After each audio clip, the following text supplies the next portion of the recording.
Welcome to the Big Roofs Podcast. We're your hosts, John and AJ, and this is our first recording in the new studio space. What do you think, John? It's pretty fun. It's I don't know where to look. We're not looking at a screen right now. I know this is a completely new experience. Real people. Yeah, it's a little different being face to face. This is cool. Yep. Yeah. Man, this thing has been quite the hassle getting a studio. If you guys only knew what the day was like today. Oh yes, it has been a day. It has been a day, but we're gonna figure it out. And this is our first recording. We're gonna see how it goes and go from there. So let's chat business. How's business, John? It's definitely improving. It's been a slow year, but it's definitely improving this year. Yeah. This third quarter, fourth quarter, it just didn't rain. We just didn't have any rain and no storms, but also just didn't rain. Savannah and Athens just didn't rain a lot. Yeah. It got to the point where our suppliers were calling us like, "Hey, are you buying from someone else?" Because no one was buying any shingles for anyone. Yeah. But yeah, we're very excited. This month has been very good, and our team has kept good spirits. So we're just, like you said, like a lot of people have said, it's just a survival mode. So we're gonna survive. It's gonna be great. Is there anything you would have done? So say go back 10 to 12 months before this year ended up being as slow as it is. Is there anything you would have done differently to prepare to be in a better position to weather this kind of not storm? I have thought. I don't really think about regrets or what I could have done differently a lot, but I have done that quite a bit this year to see if there was something. And truthfully, there's some minor changes we could have done, but lowering your profit margins may have been something I could have done slightly earlier. But I just don't think that's the answer, because a lot of the jobs that we didn't win, they just never built the roofs. So the customer didn't go with anyone. And so we have a huge backlog of ProLine long-term follow-ups right now. And we're starting to see the fruit of that. So we just did a roof today that I inspected almost 2 years ago. Clay's managing that job today. And 2 days ago, we did a job that I was on that roof like 5 years ago, and we just sold another roof. I was on a roof 7 years ago. So it's just there's not a lot of in Athens. There's no storms in Athens really of any significance. And Savannah, there's just a really long sales cycle right now. So I don't really know what we can do differently, because there's not a lot of people that are building roofs in either one of those markets in Georgia. Yeah. Yeah, that was this is your third year in the Savannah market? Yeah, so this would be, we've been there for 2.5 years. The first year was rough though, because no one knew who we were at all. Yeah. Just getting set up the first year. So this is your second year really selling, and you got hit. That was unfortunate to be in two markets that were both very slow at the same time. Yep. Yeah.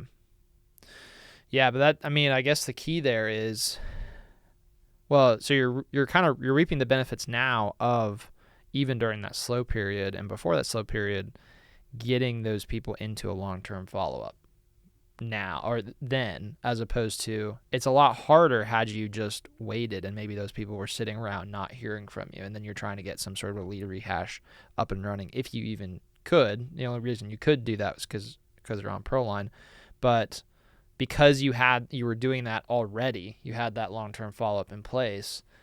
Now that it is raining and those people are deciding, oh, we actually have to get this done. It's just they're kind of there, and you're the first person they think of, right? Yep. It's just top of mind. We just stay top of mind. It was as the wave of rain came through, there was a wave of leads that came through and it was like instant. It wasn't like let's search no, it's just like we're ready to go now. Yep. So, and we've known it's needed to be replaced forever, and now we're like it's leaking in my house. What's the app? These people that you're seeing close that were in that long-term follow-up, how long, like what's the longest you've seen that they've been sitting in the kind of long-term drip? I mean, we haven't had people in ProLine specifically for 7 years, but that one that we're going to do next week is 7 years. Oh, wow. That's just good business staying, even though we've rebranded, just being consistently present from a marketing perspective. That's really what it is. Like you have to let people know you're still around in business. They're just not thinking about the roof every day. Yeah. So that shows why our business model, at least, we've really stepped up our game on marketing more than ever. We have a full, we commit every week to filming. We film that they ask you answer questions or something that is helping people see us on YouTube and all the social platforms. Like it's something that we've committed to the past 3 or 4 months. Yeah, I was going to say you've been very consistent on all the content lately, and ProLine's benefited from that as well, but you're doing a lot of specifically for your roofing business. The dad jokes are my favorite content. They're everyone's favorite. We get some definitely pop, and we get thousands of people, and just anecdotally, people will just like they'll message me, reach out to me, see me in public, and be like, I just freaking love those dad jokes. I'm like, in public, like around town. Oh yeah, Savannah? Yeah. They'll like tell me a dad joke. I'm like, I forgot we said that one. Who came up with that? Whose idea was that? So Sam is our marketing manager. She is amazing. She just has a really good passion for local businesses, and I also see begrudgingly at first my team, but then they start to realize, oh, this is important. Like we're not just doing dad jokes; we're building personal brands. Like Clay, he's our Savannah area owner, and I want people to know who he is. And you can't just people are going to keep scrolling if he's always on a roof talking about a roof something. So, yeah, Sam just really understands how to consistently put people in a local space so that people can identify you and recognize who you are, and then definitely partner as well. So you want to partner with realtors and I just did a video 2 days ago with a local realtor, and so that's going to not just help her, but also help other realtors see this is why you should partner with Peach Roofing. Yeah. So we've just been way more intentional, and you can have all the intention in the world, but actually executing the video content, that's all we're really focusing on is video content. I mean, we're definitely doing SEO and blog posts, and we're doing a lot of back-end stuff as well, but just make good videos and make them consistently, and then you'll see the benefit. Yeah, you will be known, especially, that the dad joke's a perfect example of get different marketing, which I know you've read. We've talked about that. Wait, who did Get Different? Is that also market? That's not Market Sheridan. That's McAllowitz, Mike McAllowitz. Yeah, McAllowitz, yeah. And, and I love that. Yeah, it's such a phenomenal idea, but also the location being on the beach that anyone local is going to recognize. Oh, that's Tybee Beach. That's Tybee Island. Yep. So you're getting that association, and it's different than just being outside a house or on a roof. Yep. I do think on the roof is intriguing, but it's just like every roofer does content on a roof. Yep. Right. So, yeah, that's really good, and the consistency. Because that's the thing. It's like you do that one time, that's great. But how many times have you done that, specifically the dad joke one? I know we have a dozen videos at least right now that have consistently gone out. There's more. I honestly, we film for We pick a day and we film depending on weather and schedule. And we'll film for anywhere from an hour and a half to 3 hours. So we filmed 38 videos one day because we just had a list. We did a bunch of ProLine video too, but we had a list of you have to prepare so that you're able to just knock those out and be as authentic as possible, not get frozen making this video has to be perfect. No, just keep talking and if you know roofing or anything you want to talk about, just keep shooting. And you're doing dad jokes, just find a list of 20 of them and do the dad jokes. And some of them are funny, some of them are weird. Yep. That's I think, I mean, you and I both have been doing so much video content, video creation over the last couple of years. And I think that is my favorite approach to it, is finding something that's repeatable. And I mean, it's always good to do the one-off, to do the different videos now and again as they're needed and they make sense. But if you can find one thing that you can do over and over and over again, not only does that make it a lot easier for you to consistently create content, but there's also some recognition that comes with that, because you become the guy that does X, or the company that puts out that kind of content. So it sounds like you're becoming that roofing company with the dad jokes, which is amazing. Yep. And then we do something similar with ProLine with this big roofs, and then also roofer to roofer. And I think it makes content creation a lot more manageable if you're able to do it in a repeatable way, where you don't have to do a ton of prep work every time. You don't have to come up with fresh ideas every time. So I love that approach. Yep. I mean, it's a lot of people get caught up. If you're a roofing contractor, you're like, I'm supposed to be shooting these videos. And you're like, or you do shoot videos and you do it consistently and you think you have good ideas. You probably do. If you're doing it consistently, it should be daunting though, because even the quantity of shooting that we do for Peach Roofing and for ProLine, like, the reach is still so small. So you really have to be just really, really high quality as far as like what the content is, what value you're bringing to that audience. And then the consistency with how often you have the frequency. Like, you've got to do it a lot. And doing a video a week is just not going to cut it now. All the algorithms, every kind of way to get noticed in the industry, or in any industry, you have to do a lot more. And so if you know this, you're like, I'm doing all these things, you got to do more. And I think right now we need to do way more. I would love to continue. We have so many ideas we're not executing because we're like, this is going to take so much time. Yeah. But we want people to know who we are as a roofing company, and it takes a lot of effort, time, energy, planning, and so it should be daunting. I think people gloss over that. A lot of roofing contractors are like, I'm not doing that. It's too much time. It is. It's a lot. If you want to get noticed and you want people to know, like, and trust you, you have to do things that are different. Yep. Even when it's slow. Yep. Because you've been super consistent during this slow period in putting that time in, putting that work in, and then now you're benefiting from that now that it's raining again. Yeah, it's totally true. Like, literally, someone that we work out with at the gym sent one of our videos to her neighbor during the storm.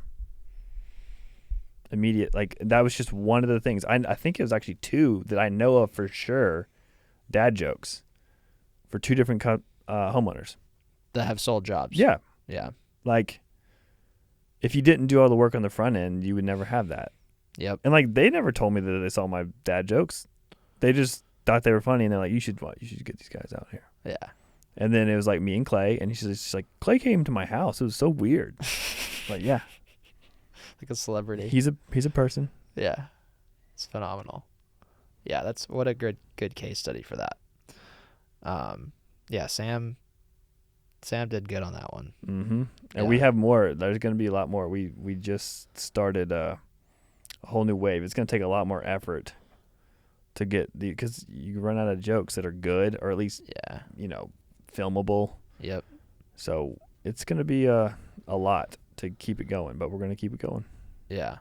Yeah, maybe if you run out of roof related jokes, you can branch into like other like Tybee Island themed or Savannah themed. Oh yeah, we have a list of things. You have other things that you got dad jokes on. Yeah. I like it. Well, that's good. I'm glad that you guys are doing more jobs now. Now that's picked up, because I mean that's scary. That's scary when the market just dries up. Yeah.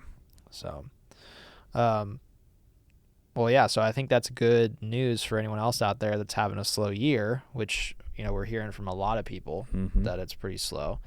It's like hang in there. Use the sounds like the key is use that time to build awareness and get people to know, like, and trust you in your market. That way, and survive. You got to survive. Find ways to survive. And if you can survive, then you'll benefit a lot from that on the back end once people do. Because I mean, it's going to come back. Even if it doesn't rain for a year, or 2 years or 3 years, like the market will come back, and at some point people have to replace their roof no matter what. So that's what I've seen now. I feel like I've been here in the roofing market through 2 or 3 of these periods where it's like everything slows down. People, quote unquote, stop doing their roof. But unlike other types of trades, unlike swimming pools or decks or whatever it is, you can only put off the roof for so long. So maybe you put it off a year or two,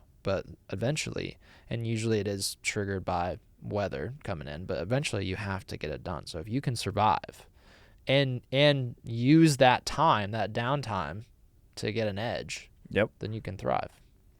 Once it comes back. And also, like, we're in this podcast studio with all this crazy equipment. You don't need a lot. Just use your phone and buy some $12 lav mics.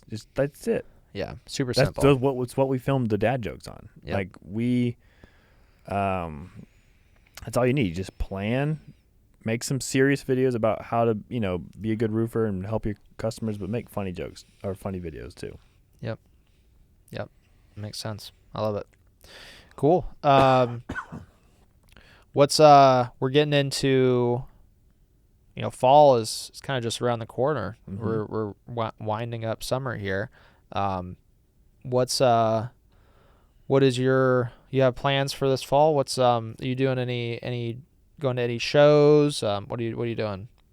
We're going to go to Monster Jam for my son's 9th birthday. That'll be fun. Oh, nice. Yeah. Monster Jam. That sounds like a great time. I'd worked Monster Jam back in the day, and we'd sell Grave Digger disc. Yeah. We'd make like $500 a night. Yeah. Selling these little plastic boomerangs. It's awesome. But yeah. That was how old were you when you did that? I was probably 20 years ago, probably like in college or right around college age. College gig. Mm-hmm. Yeah. Yeah, just go have a 6-hour window of selling these freaking pieces of plastic. They were sweet because they would work, but we would make so much money. And now I'm going with my boys, and they love monster trucks like any boys do, and they'll lose their mind. It'll be fun. Yeah, that sounds like a good time. It's a good time. Wait, when is that gonna be? About a month. About a month. 3 or 4 weeks from now. Yeah. How about you? Nice. Well, there's RoofCon coming up. That's true. Going to RoofCon in October, so we're getting ready for that. ProLine will be there. Are you coming? You coming with us? I am. Perfect. It's gonna be a good time, I think. That's kind of the first big show, I think, of the off season. So, RoofCon's gonna be a good time. Yep. So this is my first time. Did you go before? I've never been to RoofCon. I've only been to IRE several times and Process Conference 4 times, I think. Some other like regional stuff I've been to. I would say this. A lot of people are like, "Don't go to conferences; they're a money grab."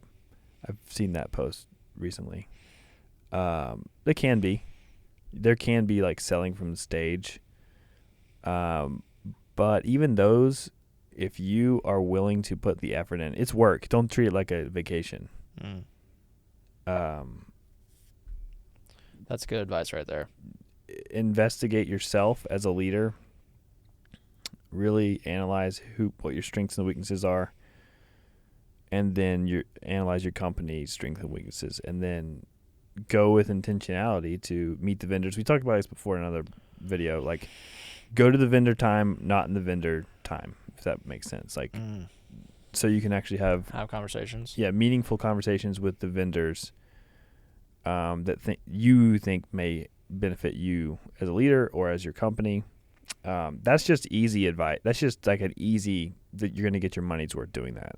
Yeah. And then the speakers can be, fluff, but they can also really help. Like Marcus Sheridan was a speaker at Process Conference, and he really good. Yeah, he drastically changed my business and the breakout sessions as well.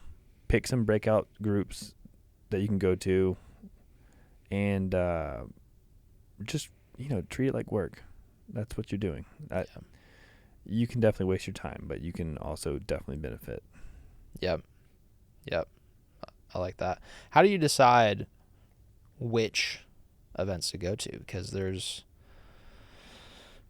a lot of shows, a lot of regional shows, and then there's 3-4 major shows, IRE, RoofCon, Process Conference, Win the Storm. But don't piss anyone off on forgetting some big show. I guess after that, it's mostly just regional events. But how do you personally go about deciding, as a roofing contractor, which of these is worth the investment of time to go to? I definitely think the there's some intentionality behind each one. Whoever's running it, you do want to investigate them and understand, like, do you share the same values that they do? Yeah. Do you want to run a business that they are trying to promote? That's probably the first thing that I do. Look at the business the type of business that they are out there preaching that you should run, and make sure that's the type of business that you want to run. Yep.